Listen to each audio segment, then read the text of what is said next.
আর weather আপডেটের দিকে নজর রাখবো। শনিবার থেকে দক্ষিণে হাওয়া বদল, গরম অস্বস্তির পর স্বস্তির বৃষ্টি। বিশ্বজিৎ প্রতিনিধি আমাদের সঙ্গে রয়েছেন। বিশ্বজিৎ, স্বস্তির বৃষ্টি কবে, কি পূর্বাভাস পাচ্ছি আমরা? একদমই, শুধুমাত্র বৃষ্টি নয়, ঝড় কালবৈশাখীর সম্ভাবনাও থাকছে। রবি এবং সোমবার এই দুদিন সব থেকে বেশি জোরে হাওয়া, অর্থাৎ দমকা হাওয়া প্রায় 7 কিলোমিটার পর্যন্ত হতে পারে বেশ কিছু জেলায়। অর্থাৎ রবি এবং সোমবার এই দুদিনই বিক্ষিপ্তভাবে কালবৈশাখীর সম্ভাবনা, বেশি সম্ভাবনা দক্ষিণের বঙ্গের পশ্চিমের দিকের জেলাগুলিতে, তবে সব জেলাতেই ঝড় বৃষ্টির সম্ভাবনা রয়েছে। শনিবার থেকে এই ঝড় বৃষ্টির সম্ভাবনা বাড়বে এবং মঙ্গলবার থেকে বুধবার পর্যন্ত এই ঝড় বৃষ্টির সম্ভাবনা থাকবে।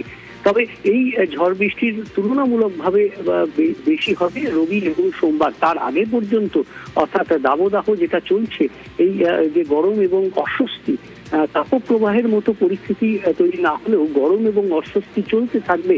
অন্তত শনিবার পর্যন্ত এই গরম অস্বস্তি থাকবে। রবিবারেও প্রথম দফায়, অর্থাৎ প্রথম দিনের প্রথম ভাগে রবিবারেও এই গরম অস্বস্তি থাকলেও বিকেলের দিকে স্বস্তিটা আসবে এবং সোমবার থেকে তাপমাত্রা বেশ কিছুটা কমতে পারে। অর্থাৎ যে তাপমাত্রা এখন রয়েছে স্বাভাবিকের উপরে কোথাও, সেই তাপমাত্রাটা আবার স্বাভাবিকের নিচে চলে আসতে পারে। অন্তত 3 থেকে 4 ডিগ্রি সেলসিয়াস তাপমাত্রা সোম মঙ্গলবারের মধ্যে কমতে পারে, এমনটাই পূর্বাভাস আলিপুর আবহাওয়া দপ্তরের।